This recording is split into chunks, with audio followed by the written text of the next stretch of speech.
시리즈 5번째 시간으로 교회의 사명, 이 사명이라고 한다는 것은 말 그대로 뭐 해도 되고 안 해도 되는 그런 선택적인 그런 일이 아니라 하나님께서 꼭 하라고 하신 말씀이라는 거죠. 일이라는 겁니다. 그래서 이것은 반드시 해야 되는 일이라는 겁니다. 그러니까는 이걸 뒤집어서 이야기를 하면 교회가 이 사명을 감당하지 않으면 교회로서의 모습이 아니라는 거죠. 교회가 아니라는 겁니다. 그러니까 교회인 것처럼 보여도 이 네 가지를 감당하지 않으면 이제 교회가 참 교회가 아니다. 이제 그렇게 말할 수가 있는 거예요.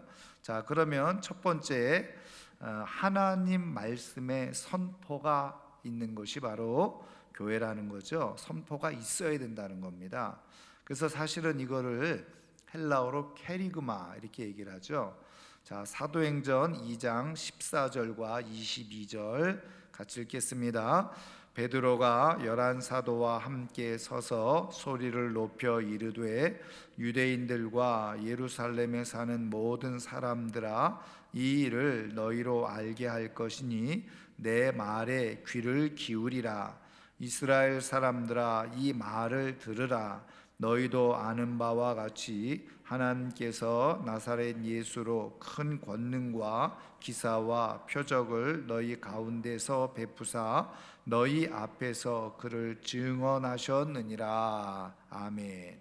자, 그래서 하나님의 말씀이 선포되어져야 되는데 여러 가지 내용으로 우리가 설명할 수 있는데 제일 먼저는 설교입니다. 설교. 그러니까 교회가 교회로서 해야 될, 교회 안에서 이루어져야 될 아주 중요한 사명은 뭐냐? 하나님의 말씀이 선포되어져야 된다. 그러니까 설교가 있어야 된다는 거죠. 그걸 뒤집어서 얘기를 하면 설교가 없으면 사실은 그게 교회로서의 본질이 없는 거와 사명을 감당하지 않는 참된 교회의 모습이 아니라는 거죠. 그래서 여러분, 사실은 이 교회라는 말을 우리가 헬라어로 배우셨지만 에클레시아라는 말이잖아요. 근데 이 에클레시아라고 하는 말의 기본적인 뜻은 그냥 모임입니다. 모임. 근데 이제 우리가 뒤에서도 계속 보겠습니다만은 여러분, 모임이, 사람들이 모이는 모임이 이 세상에 얼마나 많이 있습니까? 그렇죠? 그런데 그런 모임과 교회와 본질적으로 다른 게 뭐냐? 교회에서는 하나님의 말씀이 선포되어진다는 거예요. 거꾸로 말씀드린 것처럼 하나님의 말씀이 선포되어지지 않는 것은 참된 교회가 아니라는 거죠. 자, 그 다음에 두 번째 보겠습니다. 사도행전 19장 8절 9절 같이 읽겠습니다. 바울이 회당에 들어가 석 달 동안 담대히 하나님 나라에 관하여 강론하며 권면하되 어떤 사람들은 마음이 굳어 순종하지 않고 무리 앞에서 이 도를 비방하거늘 바울이 그들을 떠나 제자들을 따로 세우고 두란노 서원에서 날마다 강론하니라. 아멘. 자, 그래서 오늘 이 말씀은 바울이 3차 전도 여행 중에 고린도 교회에서 말씀을 설교하기도 하고 가르치기도 했다는 거예요. 그런데 오늘 말씀에 나와 있는 것처럼 하나님 나라에 관하여 강론하며 권면을 했는데 사람들이 그거를 받아들이지 않는 거예요. 어떤 사람들은 마음이 굳어 순종하지 않고 심지어는 이것에 대해서 비방을 하는 거예요. 그러니까 안 되겠다. 그래서 바울이 그 고린도 교회를 떠나서, 그렇다고 해서 뭐 고린도 도시를 떠난 건 아닙니다. 그 고린도 교회가 모여졌던 것을 떠나서 따로 두란노 서원을 세워가지고 이제 여기는 뭐냐면 일종의 제자 훈련하는 곳이죠. 그러니까는 앞서 말씀드린 것처럼 이 고린도 교회 회당에서는 그냥 쉽게 표현하면 어중이 떠중이 다 뒤섞여 있었어요. 그러니까 어떤 사람들은 자꾸 비난하고 비방하고 그런 사람들이 있었던 거죠. 그런데 안 되겠다 이래가지고는 다른 사람들한테 나쁜 피해가 되겠다 생각을 해서 바울이 아예 하나님의 말씀에 관심이 있는 사람들만 따로 모아서 훈련을 시킨 거예요. 공부를 시킨 거예요. 그래서 거기에서 날마다 강론을 했다. 그래서 여기 강론이라는 말은 사실은 두 가지 의미가 있어요. 하나는 뭐냐면 설교의 의미가 있고, 또 하나는 가르침의 의미가 있어요. 그래서 우리 교단에서는 이 말을 안 쓰지만 지금 전 합동이나 고신 교단 가운데서는 설교라는 말을 안 쓰고 강론, 이게 이제 우리가 주보에 보면 이렇게 설교 혹은 말씀 선포 이렇게 되어져 있는데, 어떤 좀 보수적이고 그런 교회는 강론 이렇게 쓴, 그래서 주보 보면 강론 이렇게 돼 있어요. 그게 이제 설교죠. 그리고 또 우리 교단에는 그 직제를 없앴습니다마는 합동교단에는 아직도 있어요. 강도사. 어감이 안 좋죠. 강도. 예. 근데 강도사가 뭐냐면은 전도사 그리고 목사 그 사이에 강도사인데, 강도사는 어떤 권한이 주어지냐면 설교를 할 권한이 주어진 사람을 강도사라고 얘기해요. 예. 그래서 강론, 말씀을 강론할 수 있는 사람이다.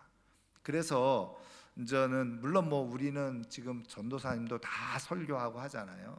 근데 사실은 본래 이 그 전도사에게 설교권이 쉽게 표현하면은 전도사는 설교권이 임의로 주어지는 직분입니다. 임의로 주어지는 직분이라는 건 뭐냐면 그 교회에서 담임 목사님이 설교의 권한을 허락해야지만 할 수 있는 사람이 바로 전도사예요. 굳이 표현하자면. 근데 강도사는 말씀드린 것처럼 이미 설교할 권한이 주어져 있는 사람이에요. 그럼 이제 목사하고 차이점은 또 뭐냐? 목사는 설교도 하고 중요한 뭐예요? 축도의 권한이 있는 게 목사죠. 그래서 전도사님이나 강도사님들은 절대로 축도를 못하죠. 그래서 목사 안수를 받은 목사만이 이제 축복, 그거를 사실은 우리는 축도라고 이렇게 축복 기도 이렇게 얘기를 하지만 사실은 더 정확한 의미는 베네딕션이라 그래가지고 강복 선언이에요. 그러니까는 목회자에게 주어진 아주 절대적인 특권, 권한이 있다면 복을 선포하는 거예요. 그냥 강복 선언, 그게 축도죠. 그냥 목사가 복을 선포하면 하나님께서 그 선포대로 그대로 이루신다는 거죠. 그러니까 그 목사에게 주어진 절대적인 권한이죠. 그래서 어떤 분은요 이렇게 재미있는 표현을 하는 분이 있는데, 이제 예배 보통 드리다 보면 막 시간이 없는 분들이 어떻게 할까요? 목사님의 설교만 듣고 막 짐 챙겨서 막 가는 분들 종종 있잖아요. 저희 교회는 이제까지 한 분도 없지만 내가 한 번 본 것 같다. 20몇 년 동안. 근데 그거는 예배를 드린 게 아니라는 거예요. 우리는 설교만 들으면 예배 다 드린 거라. 그래서 사실은 예배 시작할 때부터 끝날 때까지, 그죠? 그러니까 어떤 분들은 늦게 와가지고 설교만 들으면 됐지. 그렇게 설교를 예배 전부라고 오해하고 착각해요. 나중에 우리가 예배에 대해서 또 혹시 배울 기회가 있으면 또 배우겠습니다만은, 그런데 그거는 말 그대로 온전한 예배가 아니죠. 그래서 예배가 시작될 때부터 목사님의 마지막 축도와 후주까지 사실은 다 그것이 바로 예배가 완성되어지는 건데, 그래서 축도를 받지 못한 사람은 하나님의 복을 받지 못하는 사람. 그러니까 목사에게 하나님이 주신 고유한 권한으로서 복을 선포하는데 그 복을 선포하는 자리에 없으면 사실은 목사를 통해서 하나님이 주실 복이 주어지지 않는 거죠. 여러분, 그런 의미에서 여러분 축도를 귀하게 여기시기를 주님의 이름으로 축원합니다. 자, 어쨌든 그래서 그 고린도 교회에서 두란노 서원에서 바울이 말씀을 가르치기도 하고 설교도 했다는 거예요. 그래서 여기는 이제 두 가지가 있는 거죠. 하나님 말씀의 선포가 설교, 또 똑같은 말로 강론이라고 그랬죠. 그리고 성경 공부하는 것, 이것도 하나님의 말씀의 선포라는 거예요. 성경 공부하는 것, 가르치는 것. 자, 그 다음에 디모데후서 4장 2절 같이 한번 읽겠습니다. 너는 말씀을 전파하라. 때를 얻든지 못 얻든지 항상 힘쓰라. 범사에 오래 참음과 가르침으로 경책하며 경계하며 권하라. 아멘. 여기 이제 사도 바울이 영적인 아들이자 제자지요. 그 제자에게 어떻게 해요? 수제자의 디모데에게 지금 전 말씀을 가르쳐 주는 편지한 내용이잖아요. 너는 말씀을 전파하라. 때를 얻든지 못 얻든지 항상 힘쓰라. 근데 여기서 우리가 말씀을 전파하라, 그러니까 사실은 요 본문을 가지고 어떻게 해요? 많은 사람들이 그 전도의 그 구절로 많이 사용하잖아요. 물론 뭐 진짜 더 크게 보면 그런 것도 포함될 수도 있겠지만 더 중요한 사실은 본질적인 의미는 말씀을 선포하라는 겁니다. 말씀을 선포하라, 가르치라는 거죠. 그래서 말씀을 더 정확하게 번역을 하면 너는 말씀을 선포하라. 때를 얻든지 못 얻든지 항상 말씀을 선포하는데 힘을 기울이라. 그렇게 이제 말씀하고 있는 거예요. 자, 그 다음에 마가복음 16장 15절 같이 읽습니다. 또 이르시되 너희는 온 천하에 다니며 만민에게 복음을 전파하라. 그래서 이게 예수님이 말씀하신 이 말이 바로 전도죠, 전도. 그래서 이 전도와 선교, 요즘은 뭐 같은 의미로 이렇게 씁니다마는, 그러나 전도와 선교를 조금 굳이 구분한다면 전도는 뭐예요? 같은 문화권과 같은 언어를 쓰는 사람들에게 복음을 전하는 것을 전도 이렇게 말하죠. 선교는 뭐예요? 다른 문화권, 다른 언어를 쓰는 사람들에게 복음을 전하는 것이 선교다. 이렇게 예전에는 구분을 했어요. 근데 요즘은 굳이 그렇게 전도와 선교를 굳이 구분은 하지 않습니다. 그래서 최근에는 선교적 교회 이런 말을 많이 써요. 선교적 교회라고 하는 게 뭐 해외에 선교를 많이 하는 그런 의미가 아니라 선교적인 마인드를 가지고 그 지역 교회가 교회로서의 역할과 사명을 감당하는 것을 선교적 교회라고 그래요. 그러면 그게 무슨 얘기냐? 여러분, 앞서 말씀드린 것처럼 같은 문화와 언어를 사용하는 사람들에게 복음을 전하는 걸 전도라고 얘기한다고 그러죠. 그리고 다른 문화, 다른 언어를 쓰는 사람들에게 복음을 전하는 것을 선교 이렇게 얘기를 했잖아요. 그래서 최근에는 어떤 얘기를 하냐면, 예를 들면 다음 세대에게 전도하는 거냐 선교하는 거냐, 그래서 이렇게 다음 세대에게는 전도가 아니라 선교하는 거다. 왜냐하면 계층, 다시 말하면 이 세대 간에 문화의 차이가 있다는 거예요. 세대의 문화의 차이가 있어요. 그러니까 문화적으로 차이가 있으니까 다른 문화권이라는 거예요. 그래서 이게 뭐 10대, 20대, 뭐 지금 MZ세대라고 하는 20대, 30대, 기성 50대, 60대랑 다른 문화권에 있다는 거죠. 다른 문화권에 있으니까 이게 전도하는 게 아니라 선교하는 거다. 또 아니 말은 같이 쓰고 있지 않냐. 근데 요즘은 용어도 다르대요. 그래서 요즘 MZ세대가 쓰는 말을 들어보면 어른 세대는요 못 알아듣는 말이 굉장히 많다는 거죠. 왜 그런지 아시죠? 2030 MZ세대가 쓰는 말들이 대부분 뭐예요? 막 줄여서 쓰는 말이에요. 줄여서. 그래서 그걸 해석해 주지 않으면 기성세대는 잘 이해를 못해요. 그러다 보니까 언어가 벌써 달라져요. 문화도 다르다는 거예요. 그래서 다음 세대가 전도의 대상이 아니라 선교의 대상으로 바뀌어졌다. 뭐 이런 얘기를 해요. 다음 세대에 선교를 하는 것이다.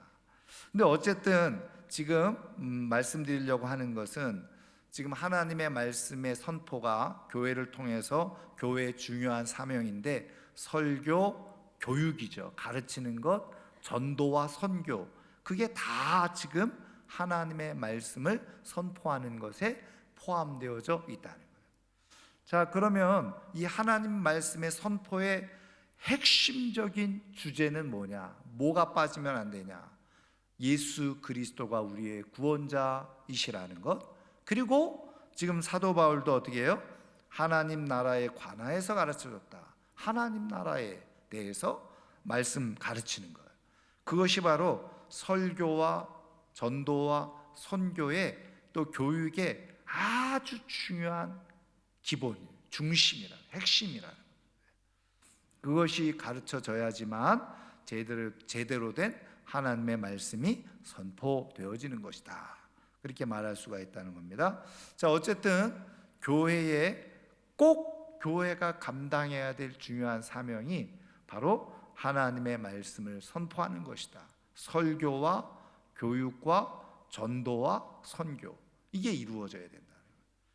그러니까 여러분, 전도하지 않고 선교하지 않는 것은 교회의 사명을 제대로 감당하고 있지 않는 거나 마찬가지예요. 이거를 공동체적으로도 볼 수 있지만 우리가 교회의 한 구성원으로서 또 한 지체로서 나는 지금 이 사명을 감당하고 있느냐는 거예요.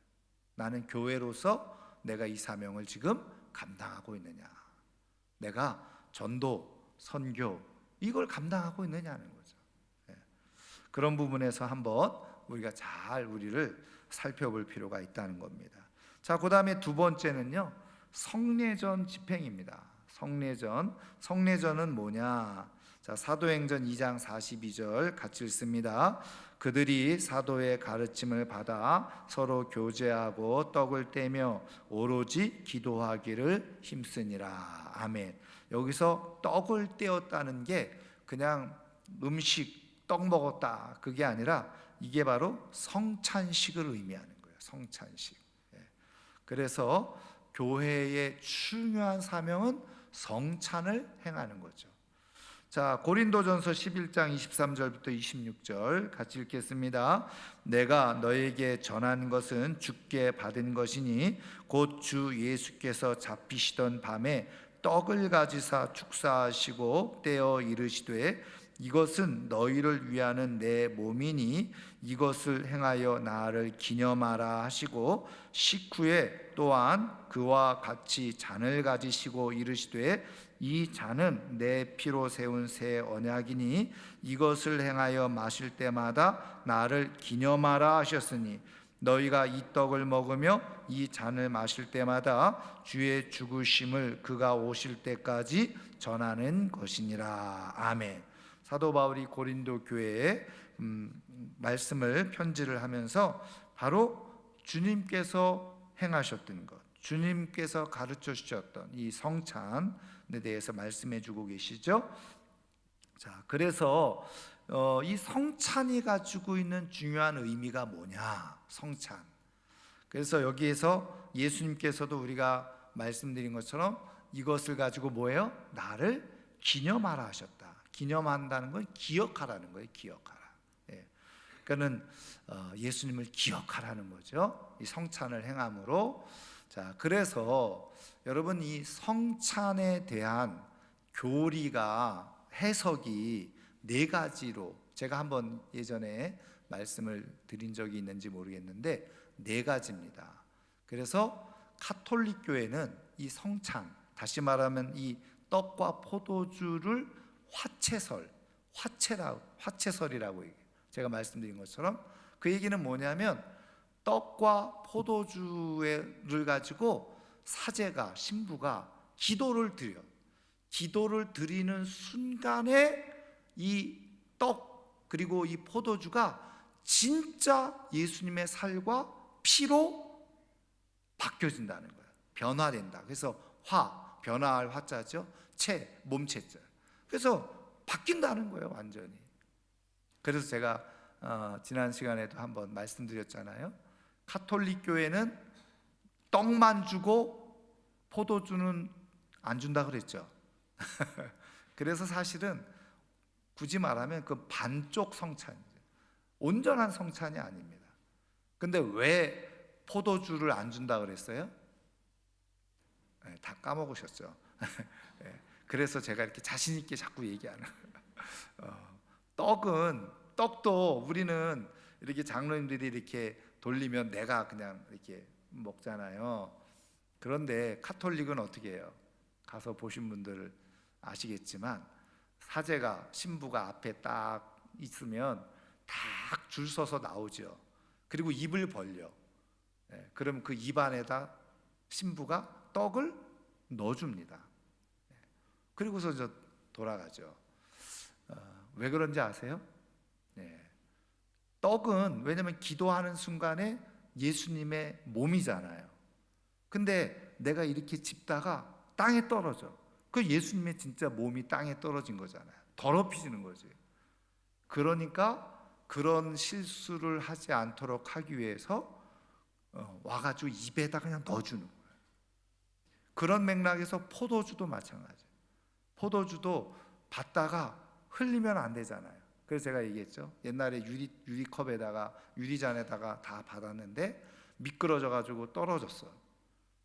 그래가지고 그렇게 깨져.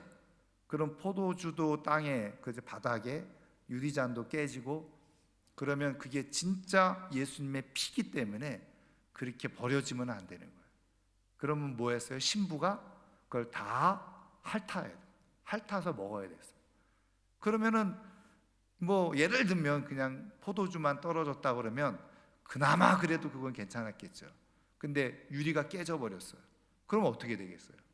막 그냥 온 입술 그 혀가 뭐 갈라지면서 피투성이가 되겠죠. 그런 걸 몇 번 겪고 나니까 안 되겠다. 그래서 평신도들에게는 포도주를 안 주는 거예요. 한 방울이라도 떨어지면 안 되니까. 그래서 어떻게 해요? 떡만 주고 포도주는 누구만 먹어요? 신부만 먹어요. 그래서 죄송하지만 신부들이 알코올 중독자가 많습니다. 진짜로. 왜냐면 그거 성찬식하고 남은 거는 신부밖에는 못 먹어. 다 그거 먹죠. 사실은 이제 그런 전통이 우리 이제 개신교에도 조금 남아 있어요. 그래서 성찬식하고 남는 떡, 포도주는 원래는 다 목사님한테만 주는. 그 남은 거 다 먹어야 돼요. 포도주도. 근데 저는 뭐 그런 거를 전혀 안 하니까 제 방에 냉장고에요 10년 이상 된 포도주가 아직 있어요. 혹시 원하시는 분은 하여튼 뭐 그렇습니다. 그래서 카톨릭은 화채설이라고 그러죠. 화채설. 자, 그 다음에 우리가 이제 루터는 화채설은 반대했어요. 근데 이제 루터가 말한 그 성찬의 교리는 뭐냐면 공제설이에요. 공제. 같을 공자에다가 또 임제할 때 제자 있죠. 제석할 때 제자. 그러니까 그럼 차이점은 뭐냐?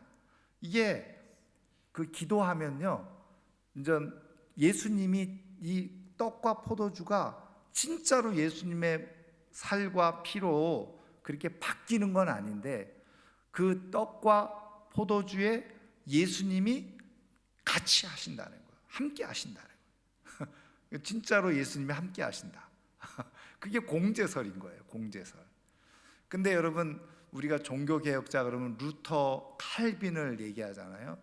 근데 루터와 칼빈이 다 똑같았어요.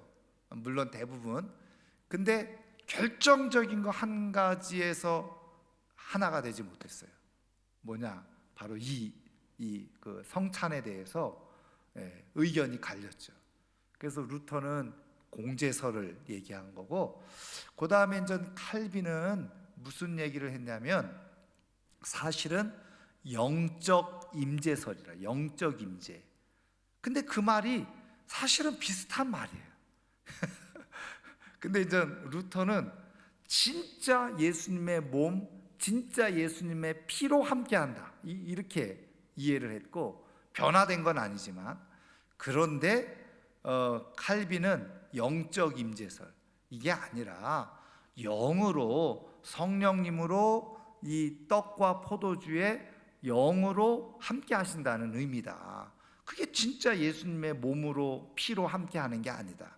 그러니까 어떻게 보면 진짜 말장난 같은데 이분들은 그냥 그걸 가지고 신념을 가지고 있었죠. 근데 이제 우리 성도님들이 또 사실은 이렇게 표현하면 제가 조심스럽습니다만은, 신학을 제대로 못하신 목사님들 가운데 오해하는 게 있어요. 그게 뭐냐면 우리 개신교에서 말하는 이 성찬의 의미를 기념설로 이해하는 분들이 있어요. 기념설. 왜? 여기 보면은 나를 기념하라. 근데 이제 이 기념설은요, 쯔빙글리라고 하는 또 종교 개혁자가 있었어요. 근데 예를 들면 그 카톨릭이 있고요.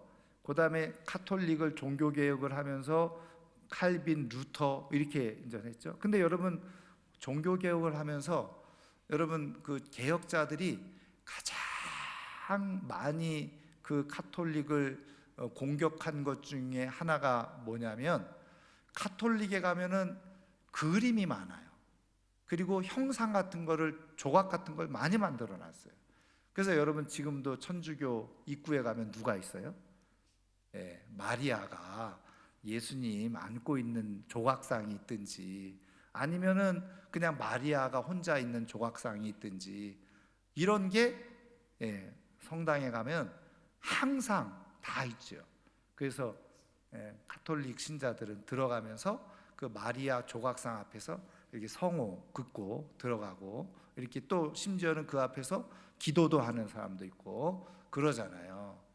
그런데 성경에 이제 하나님이 말씀하신 것처럼 어떤 형상이라도 만들지 말라.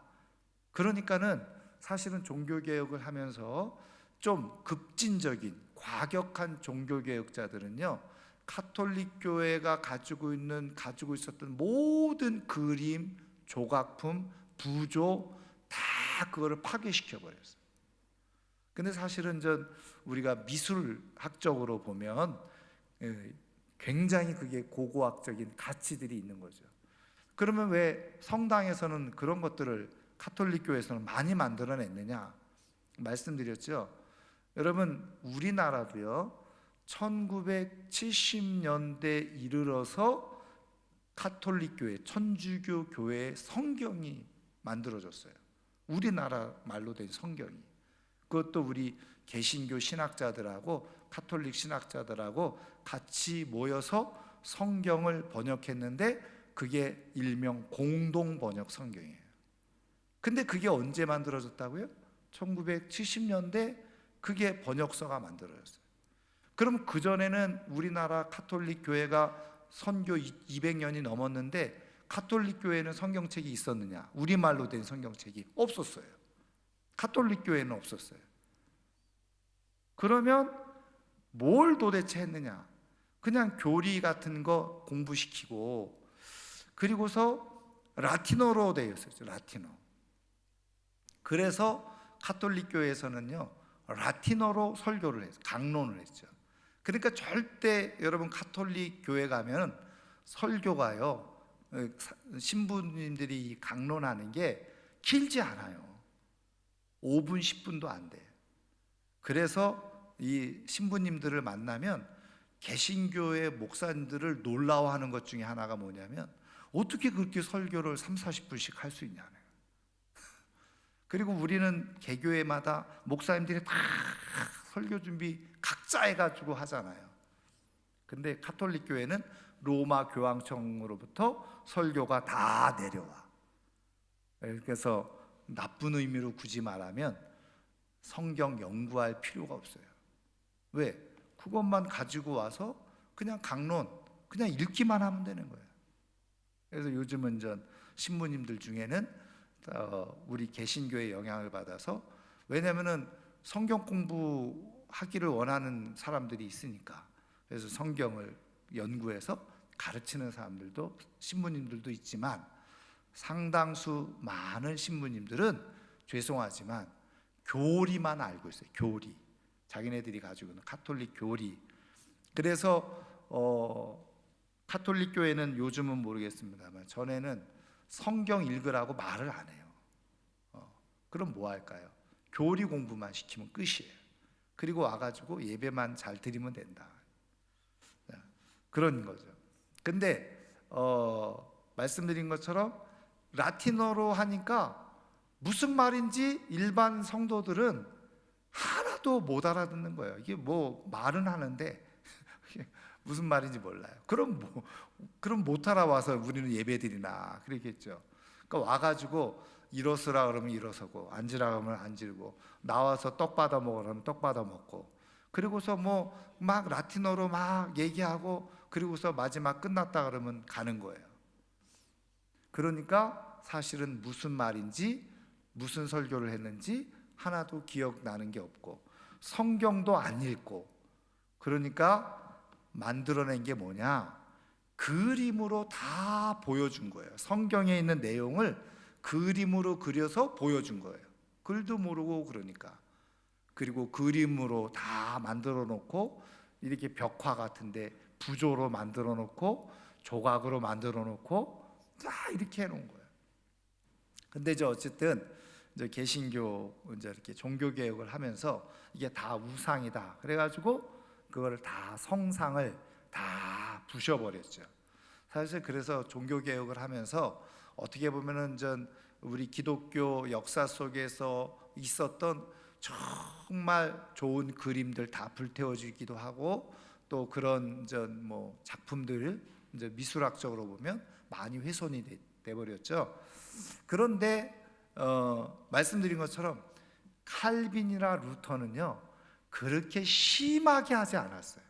근데 제가 누굴 설명하려고 하냐면, 이 쯔빙글리라고 하는 종교 개혁자는 아주 심하게, 그러니까는 굳이 표현하자면 카톨릭과 가장 극한 반대의 대척점에 있던 개혁자가, 종교개혁자는 쯔빙글리라는 분이에요. 그래서 쯔빙글리라는 분은 심지어는요 이 십자가도 우상이라고 얘기한 거예요. 그래서 여러분, 한국 교회의 복음이 전래되어졌을 때 선교사님들 가운데에 사실은 뭐 칼빈, 루터 뭐 이런 영향을 받은 분들도 있지만, 사실은 이런 쯔빙글리 쪽의 영향을 받은, 그래서 아주 그거를 우리는 근본주의자라고 하는데, 근본주의 선교사님들이 우리나라에 많이 들어왔습니다. 그러니까는 굉장히 보수적으로 모든 것을 다 가르쳐줬죠. 그런 과정 속에서 십자가도 우상이다. 그래서 여러분, 예전에 교회에 한 60년대, 70년대, 80년대 초반까지요, 죄송하지만 교회 안에, 본당 안에 십자가가 없었어요. 잘 모르실 거예요. 그래가지고 우리 교단 총회에서 본당 안에 십자가를 거는 게 맞냐 틀리느냐 총회에서 질의를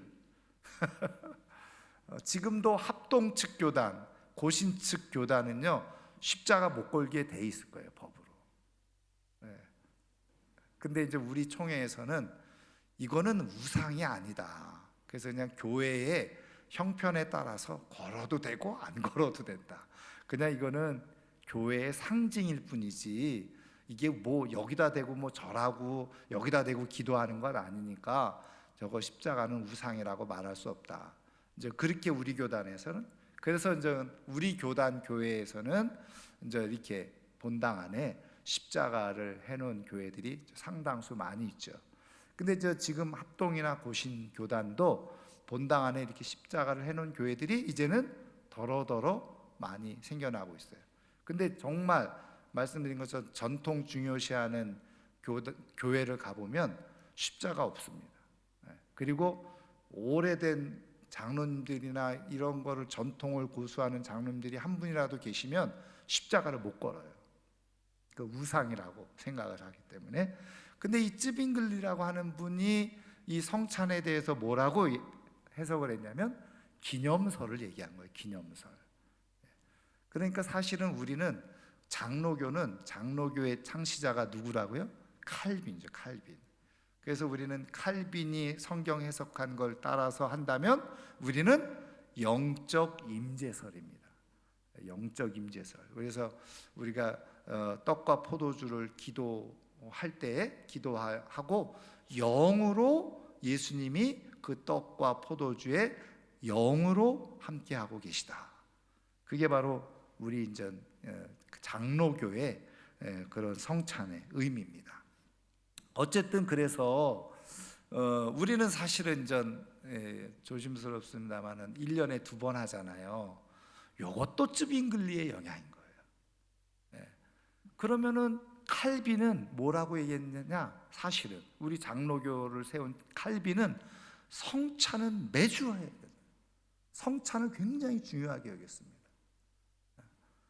근데 말씀드린 것처럼 우리는 칼빈이 그 장로교지만 영향은 쯔빙글리의 영향을 더 많이 받았어요. 그래서 어떤 교회는 교회들마다 조금 다르지만 한 달에 한 번씩 성찬하는 교회도 있고 뭐 분기별로 성찬하는 교회도 있고. 그런데 저희 교회는 그냥 또 전통적으로 그냥 제가 1년에 2번 그렇게 하고 있습니다. 자, 그리고요, 그래서 성찬이 있어야 된다. 성찬은 해도 되고 안 해도 되는 게 아니라 사명이에요. 성찬은 해야 되는 거예요. 자, 그 다음에 또 하나 고린도전서 1장 16절 같이 읽습니다. 내가 또한 스데바나 집 사람에게 세례를 베풀었고 그 외에는 다른 누구에게 세례를 베풀었는지 알지 못하노라. 이거는 고린도 교회를 쓰면 편지하면서 바울이 세례를 베푼 그런 내용을 적은 거죠. 그래서 우리 교회의 개신교회의 성례전, 거룩한 예식이죠. 성례전은 2가지입니다. 성찬식과 세례식.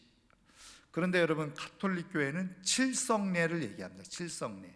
7가지 성례죠. 7가지. 그래서 7가지 성례가 뭐예요? 유아세례. 그렇죠? 그걸 영세라고 그러잖아요. 그래서 유아세례 베푸는 것, 그 다음에 또 견진성사. 그래가지고 우리식으로 말하면 입교. 유아세례 받았던 사람이 또 어른이 돼서 자기 신앙 고백을 하는 거, 견진성사, 성사라고 그러죠. 거룩한 예식이라는 거예요. 그 다음에 우리가 잘 아는 임종할 때, 그렇죠. 종부성사라고 그러죠. 죽을 때 마지막 기도하는 것, 그 종부성사. 또 혼인성사, 결혼식도 거룩한 성례로 카톨릭은 얘기합니다. 그 다음에 여러분들 많이 아는 것처럼 고백성사가 있죠. 고해성사. 그래서 자기의 죄를 고백하고 이렇게 뉘우치는 것. 그래서 진짜 정통 카톨릭 신자는요, 1년에 한 번은 이거는 반드시예요. 안 하면 안 되는 거예요. 1년에 한 번은 반드시 신부 앞에 가서 고해성사를 하도록 되어져 있어요. 물론 매주 가서 해도 돼. 자기 죄가 생각날 때마다 가서 해도 돼. 그러나 그렇게 못하더라도 1년에 한 번은 반드시 의무적으로 신부 앞에 가서 고해성사를 해야 돼요. 자, 이건 조심스럽게 이게 다 또 녹음되고 하지만 사실이니까. 여러분 카톨릭 교회는요, 절대로 평신도들이 신부한테 대들 수 있을까요, 없을까요? 규칙으로도 규정으로도 당연히 안 돼 있죠. 거기는 성직과 평신도를 엄격하게 구분해 놓고 분리해 놓고 있으니까 신부한테 대드는 거는 하나님한테 대드는 거 똑같아요. 근데 우리 개신교는 죄송하지만 목사한테 소리도 지르고 손가락질도 하고 심지어는 욕도 하고 멱살도 잡고 난리 나잖아요. 그죠? 예. 저희 교회는 그런 분 한 분도 없지만, 근데 여러분, 그럼 왜 그럴까? 물론 뭐 이 직제의 어떤 차이가 있기도 합니다만은 한번 생각을 해보세요. 1년에 최소한 한 번은 가서 고해성사를 해야 되는데 자기의 죄를 신부가 다 알고 있잖아요. 무슨 얘기인지 이해가 되시죠? 자기의 죄, 속마음에 있는 것까지도 얘기하잖아요. 그러니까 죄송하지만 신부한테 함부로 못하는 거예요. 심지어는 신부가 진짜 우리가 볼 때 도덕적으로 윤리적으로 잘못했어요. 그러면 우리 같으면 당장 난리 나잖아요. 교회에서 내쫓고 어떻게 목사가 저럴 수 있어. 여러분, 한마디도 가톨릭에서는 못합니다. 뭐 그런 게 있어요. 그게 왜 그러냐? 이제 자기 죄를 다 신부가 알고 있으니까 그렇게 함부로 못하는 거예요. 네, 그런 게 있습니다. 그래서 뭐 고해성사, 그래서 칠성례 7가지 성사가 있습니다. 근데 이제 우리는 성경에 예수님을 통해서 세워진 성례는 2가지다. 성찬식과 세례식. 그래서 교회는 이거를 반드시 하도록 되어져 있죠. 자, 그다음에 이제 3번째가 교제입니다. 이걸 많이 들어보셨겠지만 코이노니아죠. 사도행전 2장 42절 같이 읽습니다. 그들이 사도의 가르침을 받아 서로 교제하고 떡을 떼며 오로지 기도하기를 힘쓰니라. 여러분, 여기에서 그래서 제가 이제 여러분 요즘 온라인 예배 들어보셨죠? 온라인으로 예배 많이 드리죠. 근데 요즘 최근에 코로나 기간에 생긴 게 또 하나 있죠. 온라인 교회가 생겼습니다. 온라인 교회. 여러분, 온라인 예배는 뭐고 온라인 교회는 뭐예요? 그래서 제가 아주 존경하고 잘 아는 목사님이 온라인 교회를 만들었어요. 그래서 온라인 교회를 만들었다고 이제 광고를 하면서 거기에 이제 등록을 하라는 거예요. 자기 교회에 등록할 사람들은 온라인 교회에 등록을 하라는 거예요. 근데 이제 거기에 이제 보고된 게 뭐냐면 전 세계 20몇 개국에 500명의 교인이 등록을 했다는 거예요. 전 세계에서. 이분이 워낙 유명한 분이니까. 그래서 제가요, 우리 선배님, 하늘 같은 선배님이기도 하고 제가 존경하는 분이었기 때문에 제가 메일을 썼어요. 제가 지금까지 배운 신학으로는 이게 온라인 교회라는 게 맞습니까?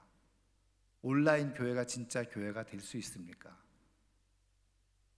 왜? 제가 이제 지금 요거 때문에 그러는 거예요. 2가지를 할 수 없어요. 온라인 교회는 예배는 드릴 수 있죠. 말씀은 배울 수 있죠. 그렇죠? 그러면 성찬식 어떻게 하냐는 거예요. 성찬식 어떻게 할 거예요? 또 하나, 제가 교제 어떻게 할 거예요? 이게 교회의 중요한 사명이고 본질인데 온라인으로 물론 화상으로 한다고 할 수 없겠지만 그게 진짜 교제, 성경에서 말하는 코이노니아가 되냐는 거예요. 코이노니아는 얼굴과 얼굴을 맞대고 함께 음식을 나누고 함께 말씀을 나누는 게 코이노니아거든요. 근데 그렇게 되냐는 거예요. 제가 그걸 질문을 했어요. 지금까지 수년이 지났는데 답장은 없어요.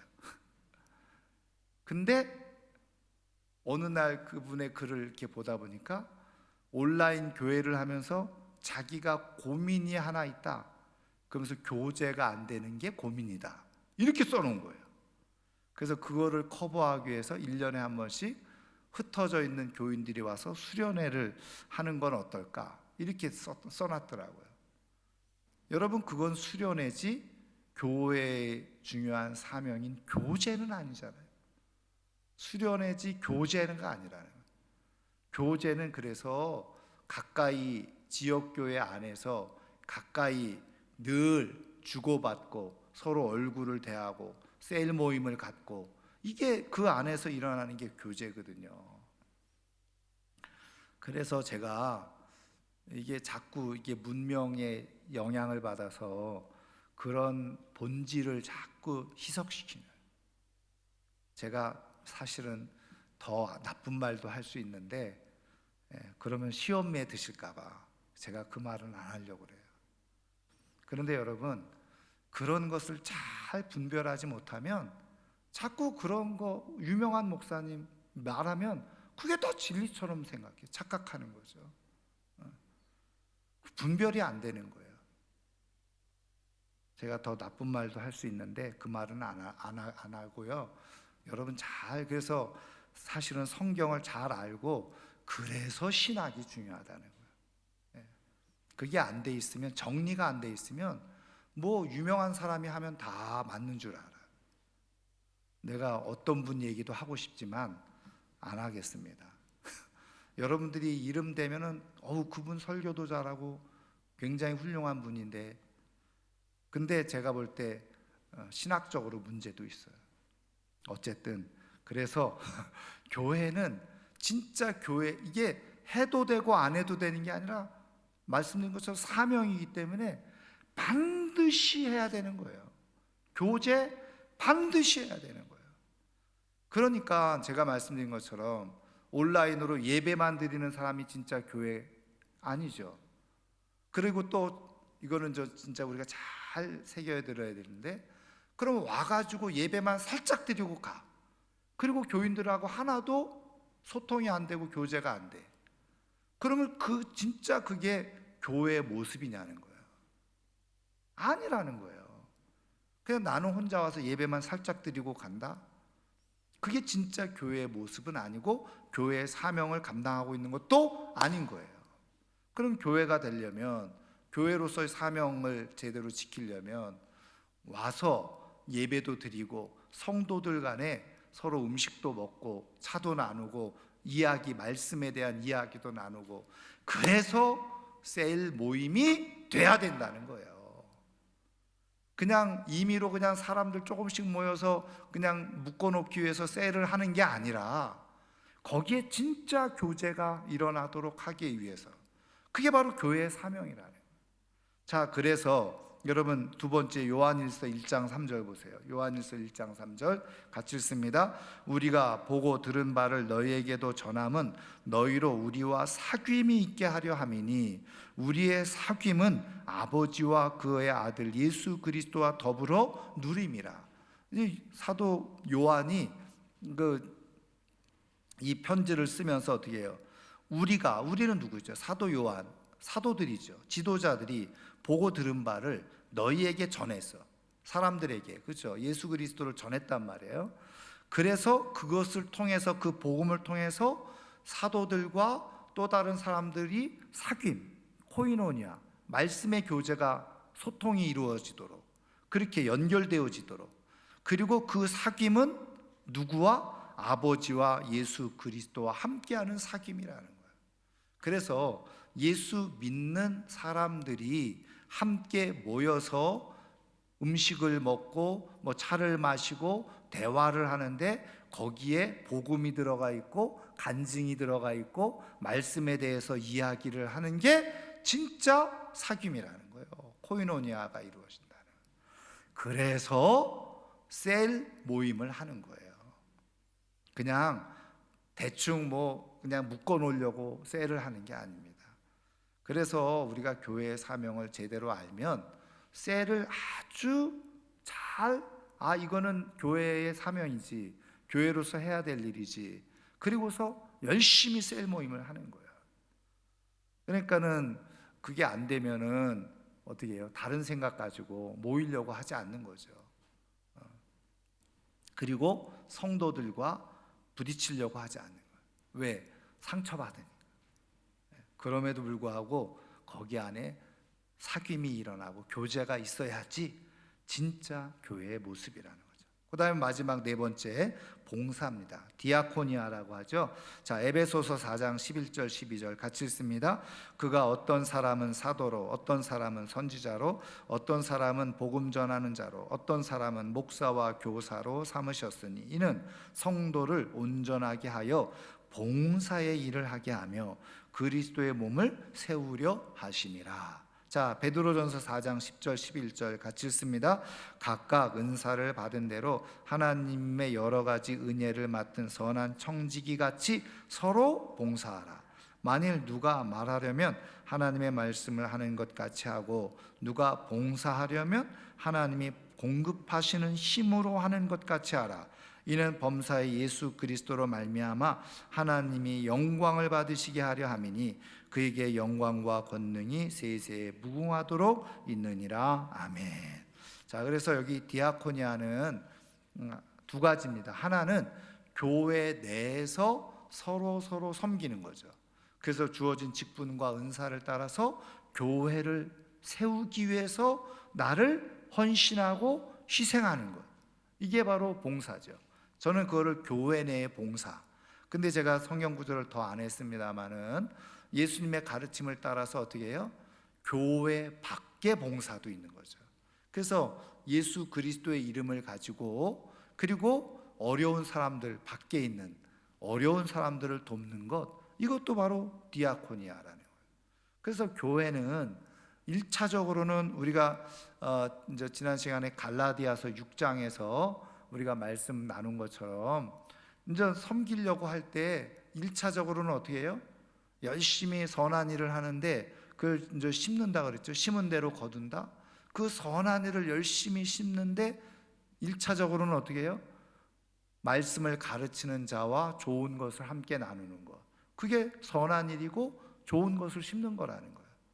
그 다음에 많은 사람들에게 그 선한 일을 하는데 먼저 어떻게 해요? 믿음의 가정들에게 할지니라. 그러니까 교회 안에서 봉사가 우선순위인 거예요. 그리고 나서 어떻게 해요? 바깥에 다른 사람들을 또 섬기고 돕는 거죠. 그러니까는 이 교회를 잘 모르니까, 그래서 제가 말씀 한번 드렸잖아요. 어떤 사람이 지난 크리스마스 때 엄청난 많은 선물을 사가지고 고아원인가요? 어디를 갖다 주었다. 자기가 그것도 사진 찍어가지고 뭐 올려가지고 그랬더니 일반 언론에서는, 근데 그저 그 사람이 크리스찬이라는 거예요.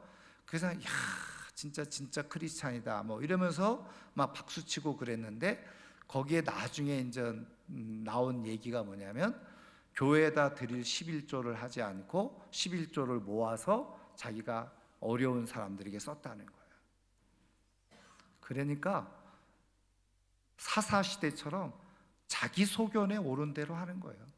성경에서 하나님이 말씀하시는 거는 그냥 안 듣고 자기 소견에 옳은 대로, 11조가 자기 거예요. 자기 마음대로 쓰게. 성경은 엄격하게 구별해서 하나님께 드려지도록 말씀하고 있는데, 그러면 다른 사람, 어려운 사람 돕고 싶으면 어떻게 했어야 됐어요?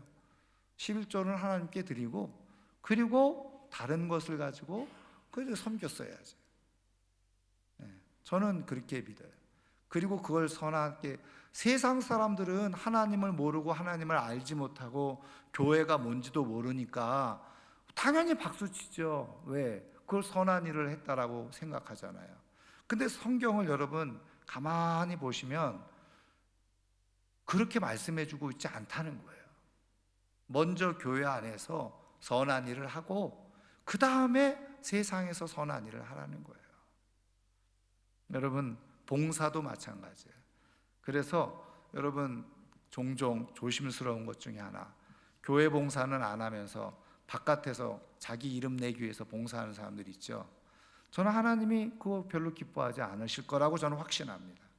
왜? 성경대로 보면, 그렇죠? 말씀대로 보면. 그래서 건강한 건 뭐냐?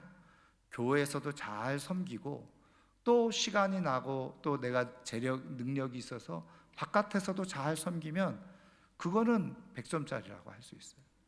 근데 교회에서는 코빼기도 안 보이고 바깥에서 열심히 돌아다니면서 무슨 클럽이니 뭐 이러면서 뭐 거기서 막 후원하고 몇백만 원씩 후원하고 교회에서는 헌금 하나도 안 하고, 그거는 저는 가짜 신앙이라고 믿고 있습니다.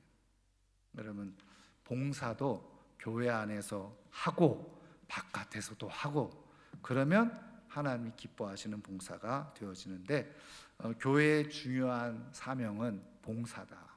그러니까 내가 어떤 모양으로든지 내가 교회로 있을 때 교회 안에서 그럼 내가 해야 될, 할 수 있는 봉사가 뭘까? 이걸 잘 생각을 하셔야 돼요. 물론 우리가 재직, 나이가 70으로 은퇴 이렇게 정해져 있지만, 여러분, 우리가 재직으로서 70이 돼서 은퇴하지만 사역에는 은퇴가 없는 거예요. 그렇죠? 내가 건강 허락하는 동안에, 시간이 주어지는 동안에 내가 할 수 있는 일을 하면 되죠. 찬양대를 해도 되고, 교사를 해도 되고, 셀리더를 해도 되고, 그게 얼마나 복이에요. 예. 여러분, 봉사할 수 있을 때가 복이에요. 때가 되어지면 하고 싶어도 할 여건도 안 되고 할 수도 없을 때가 있어요. 그래서 이 비밀을 잘 아는 분들이 교회의 사명을 따라서 봉사하는 거죠. 자, 오늘 4가지 교회의 중요한 사명, 하나님의 말씀이 선포되어지고 성례전이 거행되어지고, 그리고 교제와 친교와 그리고 봉사가 있을 때 참된 교회의 모습, 내가 교회로서 그런 모습을 가지고 살아갈 수 있도록 이 시간 우리 한 1, 2분 정도 함께 통성으로 기도하도록 하겠습니다. 기도하겠습니다.